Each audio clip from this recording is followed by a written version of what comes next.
Hey, happy game day, Boise State football fans. We have made it to game day. BJ Rains with the Idaho Press down here in Orlando. I was going to do this outside, make you guys jealous with a palm tree or something, but it's just too stinking muggy. So I'm up in the hotel room. But we got John Mallory. We got Mike Prater. You can hear them. Prater in the ball game 3 to 6 weekdays on KTIK 93.1 in Boise, online, KTIK.com. No show for them today because the pregame show will be going on. So they're kind enough to give us a few minutes here to get you set for kickoff. And guys, I got done talking to Jeremiah Dickey. Maybe we'll touch on that in a little bit here. But game day, the longest running pregame show in history that you guys are doing is almost finally over. What are just your initial thoughts that we made it to game day, guys? Fire away, Johnny Mallory. You know, today was one of those days, and sports fans, we can all relate. Sometimes when you wake up in the morning, there's always that initial thought. And I bet there's a lot of people in Boise, Idaho today that had the same thought that I did. You wake up, game day. Boise State, UCF, here we go. That was my initial thought. And obviously me and Prater, we've talked about this thing we all have in this town for, 8 months or so. And it's happening today in a few hours. And I don't know why, but I guess that hasn't sunk in yet completely for me. But I'll tell you, kickoff, I got my whole setup. I can't wait. I can't wait to get on the air tonight and do the post-game Bronco game night with Prater, taking everybody's calls. Hopefully they're happy calls and not disgruntled calls. But, hey, we'll see, man. But couldn't have came quicker, I guess. I'm really excited today, guys. You can tell. I always treat it like Christmas, and as a kid, we all love Christmas. As an adult, you should like opening day of the football season. I don't care if it's your college team. I don't care if it's your pro team. And I know both of you guys can relate to this. I guarantee you more adults woke up this morning excited about today than they will on Christmas Day. And they may be lying to themselves. They may be lying to their children. They may be lying to their family. But I promise you, adults, Boise State football fans, this is Christmas. It's pretty cool. Johnny and I, and you certainly, you, BJ, we don't get emotionally invested in this. It's our passion, our job, and it's still exciting. It's firing up. There was some game tickly feelings last night. I don't know what the hell a tickling feeling is, but we just feel it. It's game day, and we're fired up, and we're excited. I'm tired of talking X's and O's. I'm tired of talking speculation. Let's get after it, fellas. Stetson says, so excited for today. Took the entire day off. We will take your comments. We'll take your score predictions. And I went over and drove around campus, guys. There's already all the RVs are already out. The grills are already going. The tailgating scene has already started. I mean, it's just with last year, and you guys were there, we'd show up an hour before the game, could park right in front of the stadium and walk right in when there was no fans. I mean, just to have a game day back, not just the game, but to have a sellout crowd and to have tailgating and all that. I mean, that to me is what I'm most looking forward to. And but we got to go back to Mike Prater's column here, because usually, Prater, Johnny is the one that usually overblows things up, right? Johnny's the one that likes to say this is the biggest game ever, this is this and this, and you're usually the one talking him back or laughing at him. And your column comes in about 9 o'clock to my email last night, 11 o'clock or so here in Orlando. And I start reading it on my phone, and I'm like, wow, he's going there. He is really going there. We've talked about this, but it was in the Idaho Press today, online, blueturfsports.com. You, Mike Prater, are calling this the most important game in the history of Boise State football. Why do you feel so strongly about that? Well, if you agree with that, pat me on the back. If you don't agree with that, blame Johnny Ballgame. The hyperbole is rubbing off on me, and I like it. And in this particular case, I think I tried to back it up with some facts and a sense of timing and a statement game. And I know we're going to dive into some conference expansion, and there's even some more developments with conference expansion based on a new report out of the Athletic that does not sit well for Boise State athletics. This is a statement game, if you ask me. And I know, the hyperbole is a little bit of an opinion. I get all that. But this is truly in a statement game. We're living in a now society where we need immediate results, immediate satisfaction, and big-time decision makers are making decisions right now. And if Boise State can beat Central Florida, is that just another piece of the puzzle that builds their case? Exactly. That's exactly what it is. So when I talked about it in the past, all the big games in the past have helped define a season. Tonight's game, the outcome of tonight's game, is going to be a small part of the piece of a puzzle that's going to help define their future. And that's why it's the most important game Boise State's ever played. What do you think, Johnny? I know you read the column last night. When you heard Prater and you're hearing him now say it's the most important game, what's your take on that? I think he made a lot of sense with it. I thought he had a lot of good points. I mean, It's an interesting conversation because Boise State has played in a lot of important games over the last 15 years, right? They've had so many of these, and they've been so successful in doing it. And each success has had another brick on that house that they're building of greatness, right? And it seems like they've won so many more of these than they've lost, and they've been able to capitalize. And people talk about they're the Gonzaga of college football, and I think that relates a lot too. Like, you get few and far between moments when you're a group of 5 program, and you really need to cash in when you have them. And Boise State has done an excellent job in doing that. I said this the other day, and I stick to it as well. I think right now, if there's a championship belt for the group of 5, the Cincinnati Bearcats are wearing it proudly, and they deserve it.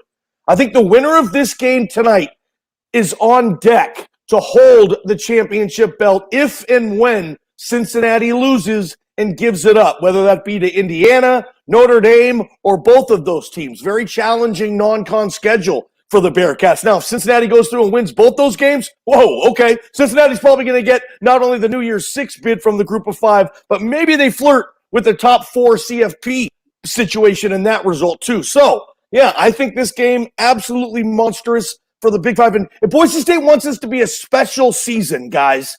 And everybody in this town, this fan base, they crave those special seasons. They haven't had one in almost a decade. I think you have to win either UCF or Oklahoma State in a couple of weeks. I don't think this can turn into a special year if you drop both those games. So it would certainly be beneficial for Boise State to kind of kick the door down on the season, fly across the country, and beat a really good program. Both these programs are similar too. They're so young. They didn't get to the D1 level, both of them, until the late 90s. And they've had a lot of success, and there's a lot of things to like about them. That's why it's like a heavyweight title fight tonight. And, yeah, I'm not a fan of Boise State. None of you guys are. We cover the team. We respect the heck out of the program. And I just want to see this thing go. Heavyweight title fight, Prater. Hagler versus Hearns. Middleweight. Tyson versus Holyfield. Let's get this on tonight. We'll take your score predictions. If fans want to comment with their score predictions, we're going to get to ours here in a couple minutes at the end of this. But Prater, you brought up why, and you mentioned the conference expansion and how this could play into that. You mentioned the report from The Athletic where it lists 4 leading candidates, and it did preface they're in the early stages. They're still researching other teams. But BYU, UCF, Cincinnati, and Houston are the 4 schools mentioned, not Boise State. I did talk to Jeremiah Dickey. As I said, I just got off of a call with him. He did not want to confirm their level of communication with the Big 12, but he did basically give a pitch to the Big 12 committee in terms of why they think they should be a team that they should look at. So it's clear that that's something that's on their mind and that they're interested in doing. They mentioned they had bullet points ready about the Learfield standings or the top group of 5 team the last couple of years. I mean, this without confirming they want it, he said, I guess he did. He basically said that that's something that they want to pursue without saying if they have or haven't talked to him or what. What do you make of Boise State, Big 12, and should fans be, feeling a little blue or a little sad seeing that report from The Athletic, Prater? I think there should, seeing the report specifically from The Athletic, it's not Boise State friendly. It is, again, one more piece of the puzzle. And, BYU, Central Florida, Cincinnati all makes sense. Houston's always been mentioned kind of as a 4th team along with Boise State. There's a lot of politics involved with Houston, but we all understand the big richness of that market. But does Houston deliver the Houston market for television? I'm going to guess that it doesn't. Does Boise State deliver the Boise market? Yeah, it delivers the entire Idaho market. How are those numbers compare to what they have for Houston?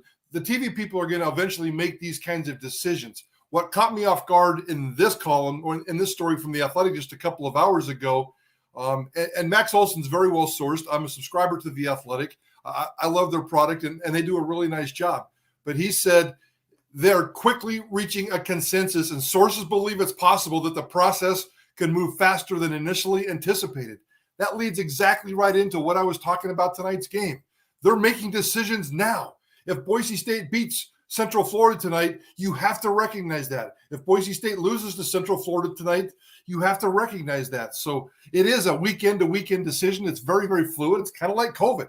Let's just wait and see what all the information is, and finally we're going to be clear answer. But right now it's pretty muddy. But if I'm a Boise State fan, I don't think it looks great for expansion. Probably win or lose tonight. That's the reality of where we're really sitting.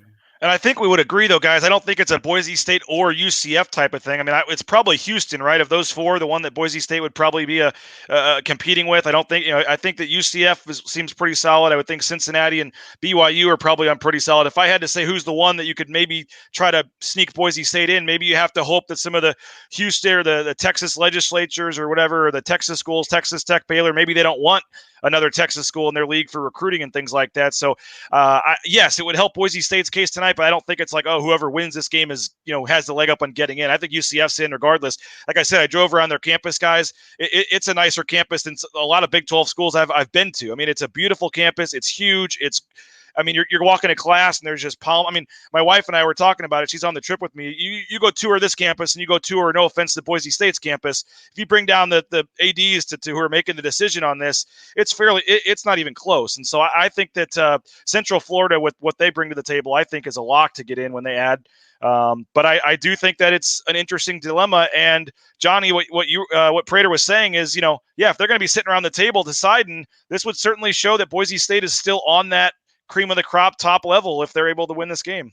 Yeah, and I think that's fair. I think for Boise State, you're not just playing to win this game. You're not just playing to creep into the top 25 poll. You're not just playing to snag your first New Year's Six bid in 7 years. I mean, you're playing against the future. And maybe that sounds cheesy. Maybe that is hyperbolic, right? But you are. They're going to make these decisions. And if Boise State can continue to win games on this stage, you're going to have decision makers and TV executives sitting in a room saying, do we really want to keep this program out?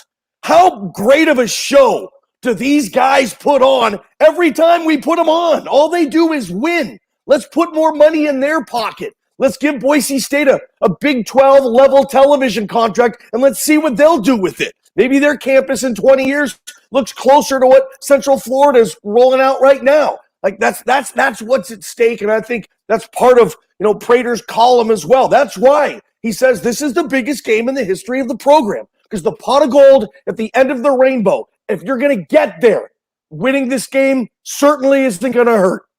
We've seen TCU, we've seen Utah. They elevate and they have the success. I mean, before I want to finish this by talking about this game, but do you guys both agree? And do you feel, it sounds like you do, Johnny, if Boise State had a Big 12 budget, a Big 12, ability to raise the facilities and the recruiting and all that kind of stuff, do you think of Boise State now with the new Big 12 without Texas and Oklahoma? I mean, could they compete at least in football? And I don't know about the other sports, but I mean, how do you think they would fare if they could get in? Do you think they could compete? I would not bet against them. I wouldn't. What do you think, Prater? I wouldn't bet against them either. Johnny was about to say something. I'm not sure where he was going with that. That's it. For the first time in my life, I was short-winded, Prater. That's one time. Sorry to confuse the world there. No, I wouldn't bet against them. That's all you had, Ballgame? That's it? That's your shortest comment ever. I would have never bet on that one. Oh, well, Sorry. That's all right. But I mean, I think we would agree, right, that maybe not initially the first year, but I mean, I think Boise State has shown that as they continue to move up in these conferences, they can at some point you have to think it'd be a TCU or Utah or some of these other schools that have moved up, right? Absolutely. And here's the one big elephant in the room, especially if you're comparing it to Central Florida. And I'm really disappointed you guys keep saying UCF. It's Central Florida. I checked the Prater Book of Knowledge. It says Central Florida. The one area that's going to hurt Boise, and the one area where Boise needs time to fix this, because with time they could fix it, but it's just the amount of passionate fans. We hear so much about 70,000 students, a lot of them on campus in a social media world, bringing passion. Whether it's good passion, bad passion, it's passion. And we all know that Boise State's fan base is a little bit older. And that passion is not always there when it comes to things that matter now. Yeah, they may be, wealthy businessmen and established families and legacy foundation people following Boise State, legacy boosters following Boise for a long time. But the passion here, just the outward amount of passion, it lacks here. And I think that hurts. It's visible. It's something you can see. I'm not making it up. It is visible. And it's growing, and we see it all the time. And where Boise State is now compared to where it was in 1994 when I saw passion, it's grown, but it hasn't grown enough. And you need to see more of that. And I would like to see that. That's why I think name, image, and likeness isn't really making a presence at Boise State. It's social media. It's passionate fan bases. It's people getting on social media and doing that kind of thing. I don't want to give social media too much credit, but it's just the passion that we see that's visible that's really important. And I don't see Boise State that part of the program is not there right now. It needs to keep growing, and they need time to make that sure it keeps growing. Rick Ordonez says Prater's right. A good showing from Bronco Nation across the country and a win would be big right now. Dakota says hopefully selling alcohol in the stadium will actually hold the students in the stadium for the entire game. Another nugget from Jeremiah Dickey, guys. They are under 5,000 tickets left for the UTEP game next Friday. They're at 86% capacity right now for the UTEP game. I think his quote was he put his team in a, quote, uncomfortable predicament when he basically came out right away and said 6 sellouts, 6 games. And obviously you don't want to have that whole saying be done with the very first game if you can't sell out the UTEP game, and that would be a big buzzkill for his marketing and some of the things that he's doing. But they're under 5,000. I would assume you usually get a game week push, and if you go out and win tonight, I don't think you have a problem selling out the UTEP game, right? I would agree with that. Absolutely. Season ticket sales will spike, and I was wondering about that from Jeremiah Dickey because I've been specifically waiting for him to say that, and I don't think he said it for at least 2 or 3 or 4 months. I don't know on the record when the last time he physically said it, but it's been a long time. Somewhere he made a conscious decision to stop saying that phrase, stop marketing that phrase, because I think he kind of understood the reality. And I love the fact that he came into this new market with all this passion. I hope it's contagious. And I hated to poo-poo, especially hanging out with Johnny, when I said it's not going to happen. 6 sellouts don't happen around here. I'm sorry about the reality, and hopefully one day we can change that. So we need more people like Jeremiah Dickey doing things like that. He should not have to apologize. And I know he didn't apologize, but he just kind of backed off on his marketing a little bit. Keep bringing it, brother. Keep bringing it.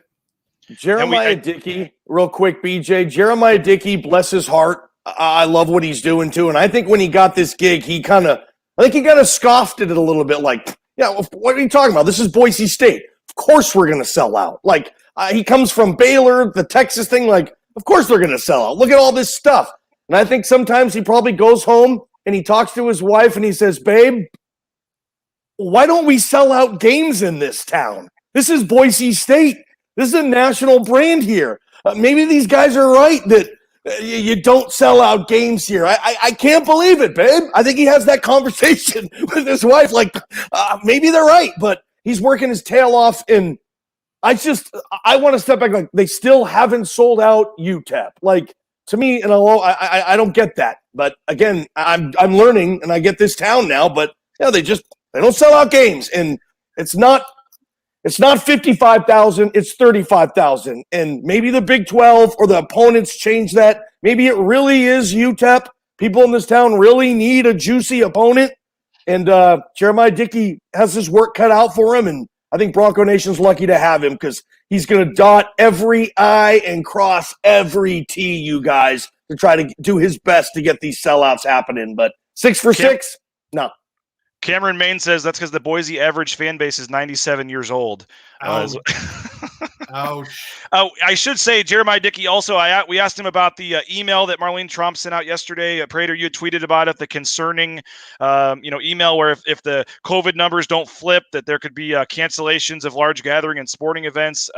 He wanted to make note that he says his name was on that letter, or he was part of that thing, but he did say as of now they're still pushing forward with a plan for 100% capacity for football games, and really didn't seem to, obviously said it's very concerning. They want to get things turned around, but he didn't show a ton of, in my opinion, like worry that that's going to affect, that includes home football games having to be canceled or changed. BJ, do we expect, this is what I expect to happen next week, but the more time comes, I'm not sure they could pull it off, but do we expect them to maybe have you either have to show your vaccination card or a negative test within the last 72 hours? I think we're going to get that announcement next week. Oh, and that was like, literally we had, a certain amount of time and couldn't get every question asked. And that was one that I should have asked and didn't get asked. So I don't have 100% answer. He didn't mention that, but I mean, I would think if that's your option, either, no, don't have fans or cut the capacity back to 30% or require folks to, take a test or show a card. Yes, there'd be some unhappy fans that probably, it wouldn't want to take a test or wouldn't do that or say I'm out, but you'd still get more than you'd get if you can't have fans at all. So you're saying you think they'll probably follow suit maybe in the near future and do that? I think it's either going to be 35,000 people in masks. Good luck enforcing that. That's a nightmare for both sides. Or you have to show a vaccination card or a negative test within the past 72 hours. You can't just do the vaccination card. Governor Little's passport program in the state does not allow for that. So you have to give them the option of giving the negative test. I fully intend it's going to be one or the other. Everybody in masks or vaccination cards or negative tests. I truly believe it's going to come down to one of those two things. I think we're going to get that announcement probably on Sunday, maybe even Friday. Well, I know you said you're tired of talking X's and O's, but we're going to do one before we get out of here. We're going to talk, just briefly about this actual game. I mean, there is a game tonight. We're talking about expansion and COVID and everything else, and we've got potentially the biggest game as Prater, the most important game, as Prater said it in Boise State history tonight.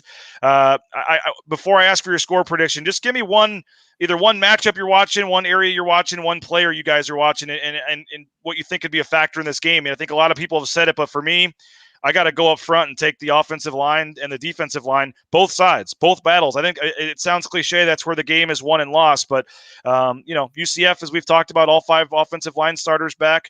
If they can run the football, it's going to be a long day for Boise State. If Boise State's D-line is as good as we think they're supposed to be, and they are, and they're putting them in 3rd and 7 a lot, and Gabriel's having to make some, tough passes, and they're putting pressure on them, I think that's a recipe Boise State has to win. But if they can run the ball and they're not getting any pressure on Gabriel, I think it could be a long night, and I'll flip it the exact opposite way, too, on the other line. I mean, if Hank Bachmeier's taking huge hits from Big Cat Bryant and running for his life all game, it's going to be a tough game for Boise State if they can't run the ball. But if Boise State's O-line and the depth chart looked a little odd yesterday. There were a couple different O-line guys on there at center. Dante Harrington was listed as the starter.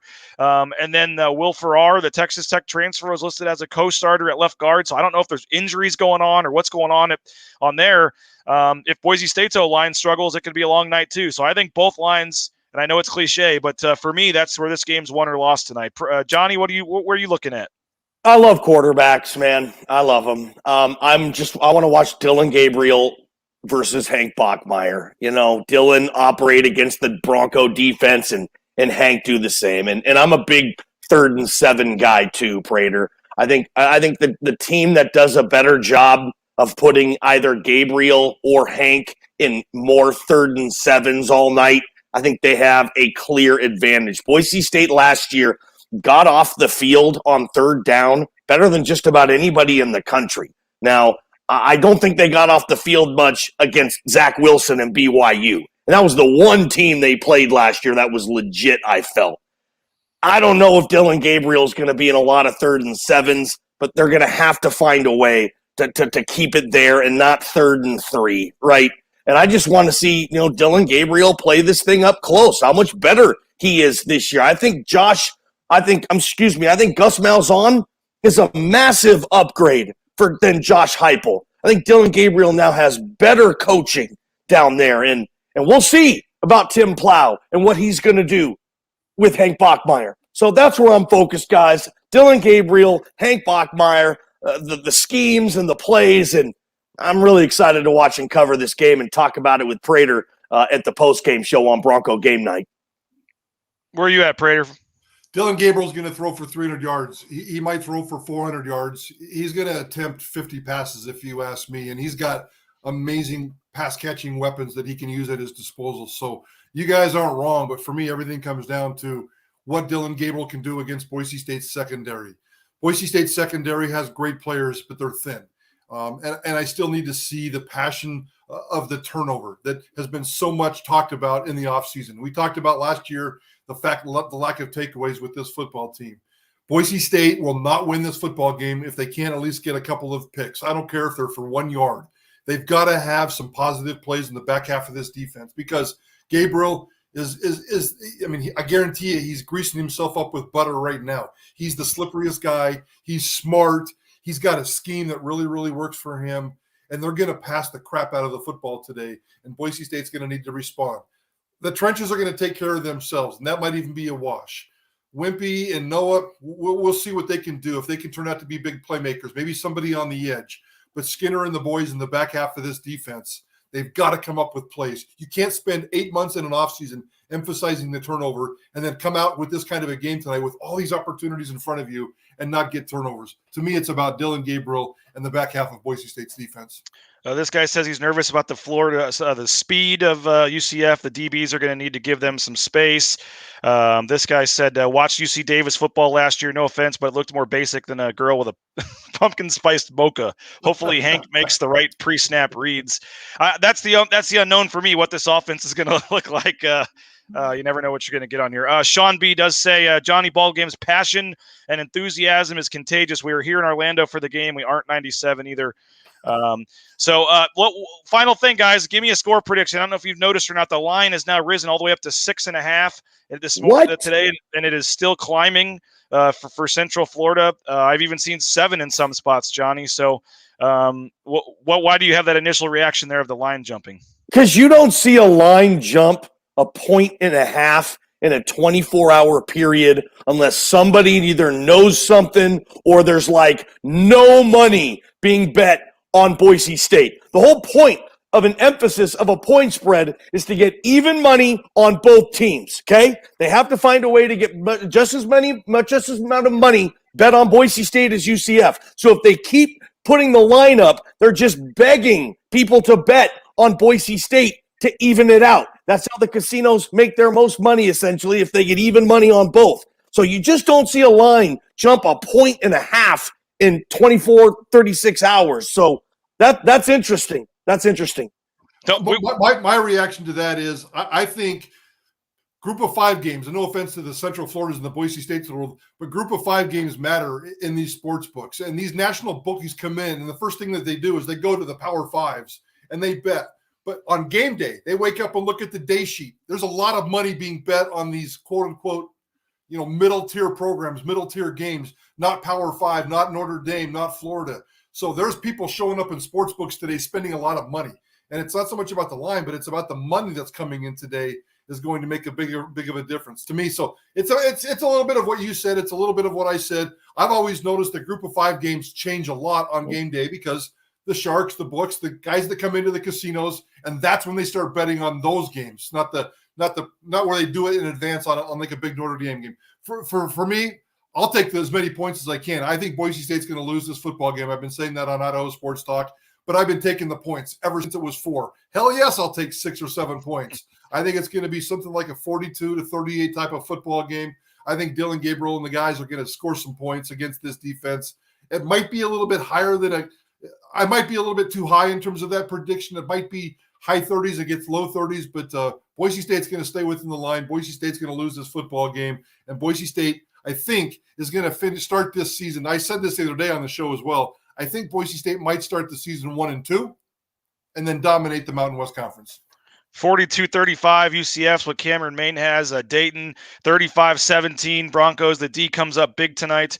Joshua started the pregame festivities. It looks like initially had a closer, but BSU wins it big tonight, 38-21. We got 31-27. Johnny, where are you at on this one? I know you in the past have told me you came out and said you think Boise State's going to win. Are you sticking with that? Boise State just seems to win these games, man. And I'll tell you this, I think UCF has an advantage at head coach.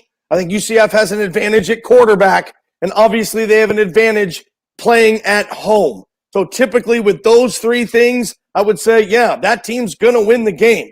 I just got a feeling on this. I'm going with my instincts on this one. I think Boise State's going to do what they do. They're going to find a way to win the game. I'm going to say 31-30. UCF loses on a missed kick on the final play of the game. Which happened to him last year in a game, so that very well could happen. Josh says, love when Prater picks against the Broncos. But he says he's at work also. He hasn't started the pregame festivities yet. Guys, I did see this one. I guess this is all needs to happen for Boise State to win. This guy says if BJ slams a pregame beer with Raj, it's an automatic BSU W. So unfortunately that won't happen. So maybe BSU is in trouble.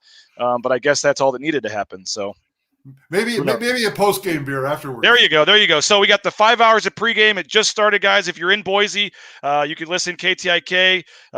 It's on the AM side, right? 670 Yeah, 6:70 a.m. and then 93.1 FM. The network pregame is 3 hours prior to kickoff, and then you guys will be back after the postgame show. You said 30 to 45 minutes after the game ends, and you'll be taking calls, right? You'll be breaking down the game on the postgame show. Tell us about that, Johnny. Yep, listen on your app too. If you don't have the radio, oh, there's me and my girlfriend. Look at that, guys. Hey, heck yeah.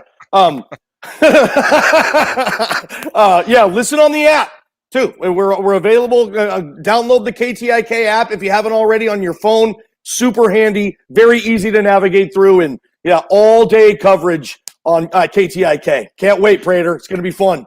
This is the only time I'll say this tonight after the game.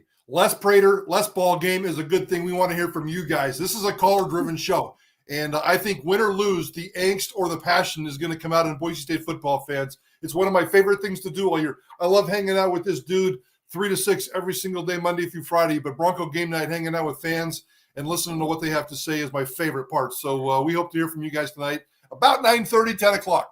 Should be a lot of fun. I will say I didn't give my prediction. I've kind of waffled back and forth. I think UCF wins. I just don't know what the margin's going to be. But as you said, Prater, once the margin keeps getting bigger and bigger, it's hard not to think Boise State can keep it within a touchdown. But I think Boise State loses this game, but I think they beat Oklahoma State at home. How about that? I guess Boise State fans would probably take that. Yes, they would. And I'm writing that one down, BJ. And don't forget, too, as we're throwing stuff out tomorrow at 4 o'clock on Idaho Sports Talk with Ballgame and myself, Blue Turf Sports Report. We do that every Friday all year long. It doesn't have to be a football season, a basketball season. BJ Raines bringing it on Blue Turf Sports Report at 4 o'clock every Friday live. Tomorrow, I'm assuming you're flying back in the morning. You're going to be calling us from a beach tomorrow. Where are you going to call us from? I'm staying till Saturday, so there could be a small chance that we have something like the beach going on. But I'll make sure I have a good connection, and I'll be ready for you guys. But yeah, I'm excited. It's been 8 months. It's been a long time, guys. And like you said, just we're tired of talking about it. And may or may not have had a player's parent last night at our little fan gathering mention that I didn't maybe give his son enough off-season hype going into the season, so that they're all ready for So I said I said they don't let us watch much practice. They don't tell us much. I said once we get to the games, once the games start, we see who plays, we see who does stuff, and that's who we'll write about and talk about. So we're finally going to be able to talk about this offense and talk about these guys, and I'm just excited that it's finally here. So I appreciate you guys giving up some time here on a non-show day, but we'll all be watching. I'll be in the press box watching. You guys will be watching, and then we'll tune in for the post-game show as well. So thanks a lot, guys. Appreciate it. And let's just hope we have 12 regular season games with no COVID issues, no whatever. Here's to a good season for Boise State and for our coverage and your coverage, and let's have some fun, guys. Appreciate it. Let's do it, boys. Take care. There he is, Johnny Mallory, Mike Prater, and we'll see them on the post-game show. Full coverage coming from the Bounce House press box here in a couple hours. Take care, folks. When it comes to concrete, we've got you covered. RowPaint.com